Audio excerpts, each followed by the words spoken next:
The very essence of the mental game is this. The only reason an event matters is because we make it matter. Welcome to the Mullins Farrier Podcast. I had a soccer coach, and he always said, we are going to be the fittest team always out there. Because in the moment, you don't want to be worried about being tired. You want to be focused on the soccer game. Right. Which is what's going to translate for me, hopefully, in the CJF, is that I'm not worried about being tired. I can focus on the task at hand. And granted, he was like, get your specimens made. 3 months before you take your exam, get all your AW specimens made. And it's good to have other people putting that pressure on you as well. Sometimes if it's a single journey, and you've not got mentors that are coaching you, helping you, you kind of rest a little bit. If you're hearing this, you are currently on the non-subscriber feed. If you would like to hear this episode in its entirety, please subscribe using the link below. If you're a student, apprentice, or just find yourself in a situation where it isn't financially feasible to subscribe, please reach out to me on Facebook or through the website. The good folks at Out West Design and Fabrication are lending their support by helping us to cover your scholarship subscription. You can check out many of their incredible projects on their Facebook page. Out West Design and Fabrication, your choice for farrier rakes. Now here's a sample of this week's episode. Thank you for listening. Most people that I know in this industry only want the best for the other people in the industry, which is a pretty cool thing. Welcome, everyone. Well, this is part 2 of the AMA episode hosted by Lee Olsen. As you will hear, despite my attempts to elicit Lee's thoughts and opinions on things, he held steadfast in keeping this episode focused on me. After we finished up, Lee commented on how aligned our career timelines were without knowing each other. Even the fact that we had both missed our heel on our first attempts at our CFs. Another way we are aligned is in attempting to provide as many educational resources for farriers as we can. Check out Lee's website at olsenequine.com. It is chock full of good stuff, from his podcast interviews, YouTube videos, and informative articles. Before we get back to the interview, if you are one of the folks who offered questions for Lee to ask online, please reach out to me on Facebook, and I'll get you access to the entirety of both episodes. I really appreciate that you all participated. All right, and back to the interview. I hope you enjoy the conversation as much as I did. I never asked you what prompted you to start this podcast. So I started listening to podcasts. I started listening to your regular run-of-the-mill ones, Joe Rogan, people like that. And then I discovered that there are some horseshoeing ones. So I listened to a few of them and I thought, the audio quality is terrible. And being an audio guy, some of them were really hard to listen to. And no offense to the people who ran them, they were informative. But I also found myself at the same time, there were questions that I wanted to ask that person that they were interviewing that just didn't get asked. And I'm sure other people experience the same thing when I'm interviewing somebody. But I thought, I have all this sound equipment. I have a little bit of know-how. And I know some farriers, and I love to talk to a bunch of other ones. There are all these other people I would love to delve deep with, and what better excuse than to have a podcast? So I didn't know exactly how to go about it. And then Heather, she doesn't do it for me anymore, but she's also a horse client of mine. And she was helping out when I was part of the Foot for Thought group. She was kind of our wizard behind the curtain. She did all the technical stuff, the social media and whatever. And we were at a dinner, and every time somebody came up with something that was a technical problem or a social media thing, she would just say, yeah, I can do that. And as she kept doing it, I turned around and there was this halo behind her head. And I was like, you're the person I need to talk to about doing this podcast. So we went out for dinner and had this discussion. And then, the podcast was launched. She figured out all the back end stuff and she would do the editing for me. And just maybe in the last couple of years, I took it over. But yeah, she helped make this dream a reality. It was pretty incredible. That is awesome. It usually takes somebody like that to figure it all out. Yeah, there was so much stuff. It's funny because she didn't even really know, but she's that type of person who will just say yes and then figure it out. And now she produces podcasts for a bunch of different people, and that's her full-time job now. So that's awesome. Kind of sounds like somebody else I know with their clients. Yeah. That's awesome. So if you can go back in time and interview any farrier, who would that be? Edward Martin would be one. Why? For sure. He's just such a legend. And Dave Farley, this is a Dave Farley quote, every time a farrier dies, a whole library disappears with them. And I think somebody like that there was so much there that I would have liked to talk to him about and just find out his story. So he would be one. And then just to dampen the mood a bit, this is one of the reasons that I started the podcast, is we had a few farriers who have taken their own lives in my area. And one happened before I started the podcast, another one after I had, or a couple. And I wish that I would have been able to talk to them and share their story. And there's just a little bit of me that would hope that, it might have made a bit of a difference for them, just to feel a little more connected, or who knows. Sometimes people sharing the vulnerable stuff does help other farriers too. I've had some reach out because I did in the very beginning that one episode on burnout and my experiences with it. So those guys, yeah, I really would have liked to have been able to interview them and just share their story. Yeah, no kidding. If there is somebody that's struggling with burnout, what would you tell them? So the first thing I did was I actually found a therapist. And whether it's a therapist, or if you're in a church, reach out to your minister, or find a friend, reach out to another farrier. Just being able to talk with somebody else can really help you. Once you get into those ruminating spirals, sometimes you just need somebody else to get you out of it. Ironically, going to a certification or a competition, which I know is more work, or a clinic, you actually end up, for me at least, I feel more invigorated and excited and less down on my job. And sometimes it is just a matter of cutting back. Because it's a piecework job, it is so easy to get yourself into a trap of never saying no. And your clients, most of us are pretty good at hiding the fact that we are burnt out, or probably not able to do that one more horse that they've added to the list.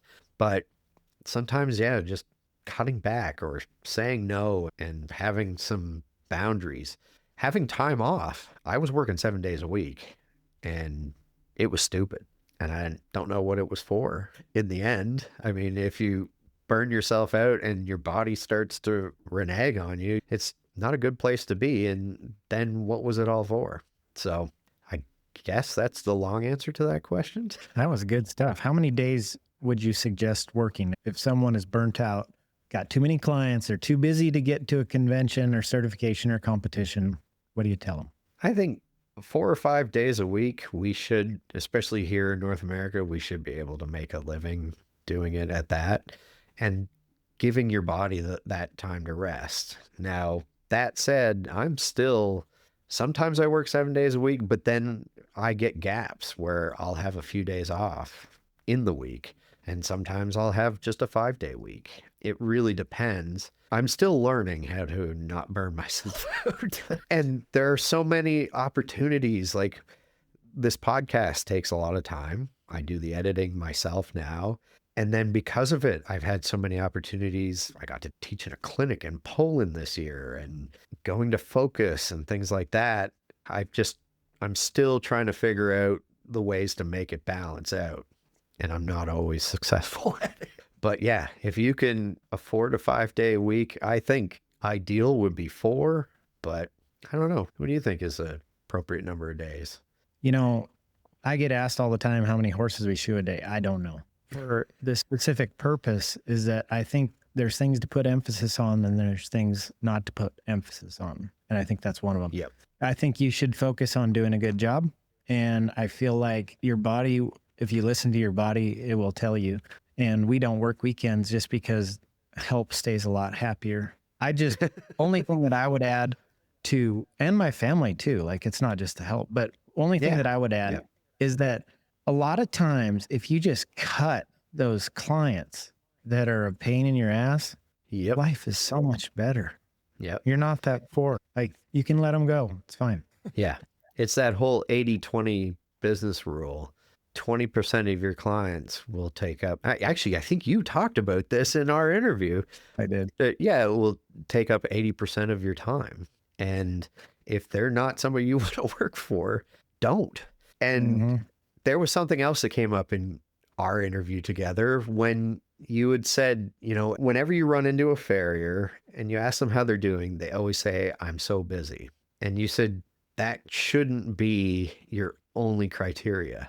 And when I was looking up the exact wording of your quote, I ran across that part in the transcript and I was like, yeah, that was a good point too. Your interview was full of them. So I actually, that one, without realizing it was you who had said it, I think about that often when I'm talking to other farriers, other people in the equine industry. Like everybody just answers you, I'm so busy. Happens a lot. Doesn't it? I think we're all afraid to go broke, right? So you're gonna work back. Yep. Yeah, exactly. What do you think the biggest misunderstanding about success that farriers have? I mean, really, it plays into the whole busy thing. I talked about this as a little bit of a end talk on Andrew's episode. It was something that I had learned. So I had all these farriers that I aspired to be like I wanted to be the Olympic horse shoer who was traveling all over the world, doing all the things. And I saw quite a few of them. And then I started to realize and hear stories. And when you talk to them, they forfeited a lot of things. Some of them, first of all, weren't charging the money that they should to actually cover all of that time lost, everything, all the travel. So they were busy as heck and didn't have a moment of life to spare and seemed successful. But is that success? Is that what we should think success is? And I'm pretty sure it was Dave Farley who said that all that travel is really hard on your family. And I've known other farriers who, I mean, it led to their divorce. They were people we looked up to. Yeah. So I think that is one of the things, like seeing somebody who's busy, and not only busy, but busy doing the top show horses. Sometimes there's an underlying story there that really they've compromised a lot, and maybe that wasn't really worth it. Well, I know Dave Farley even told me that if he had to do it again, being a show farrier, he wouldn't do it. Really? Yeah, that's what he told me. He said that, well, I mean, he's the definition of success, right? The clients take his stuff with him. He's Team Farley. He's amazing. But he was just saying if I could do it all over again, I'd just have a smaller shop at home and be with my family. Yeah, because playing that particular game, you do forfeit a lot of quality time with your family. I mean, there was even an interview I did with a competitor. I can't remember which one, but he got so hung up on competing that he actually forfeited time with his family to the point when they'd say they were going on vacation, he would get excited because that meant he'd have a week or two in the shop guilt-free to practice because he didn't even think about going on the vacation with them. He was so honed in on competing. So yeah, you can get down those wormholes, but you really have to pick your priorities. Yeah, that's one thing I noticed too. When you look at the people that did crush all the goals, like the broken families there, it's a high stat. Yeah, unfortunately, yes. So you've had a really rare situation to get to ask and grind and pick whatever for questions you wanted with some of the best in the world. What patterns have you found in the ones that last? Like your heroes, When you pick out their qualities, what are they? One of the biggest ones is them being humble enough to be self-critical and to not think that they know it all. So I've run into some farriers who, at the time when I first started out, I really looked up to, and they wouldn't go to any clinics. They wouldn't pursue any certifications. They already knew everything there was to know about horseshoeing. Right. And they eventually fizzled out. They weren't the people that I look up to now, and they aren't the people that anybody looks up to, unfortunately. But yeah, that humbleness, and so many of them, one of the common themes that has come up is that a lot of them just weren't happy with how their feet looked, how the horses that were under their care, when they would come back to them after 5 or 6 weeks, what their feet looked like. And it caused them to pursue more education, to reach out to other people for more knowledge.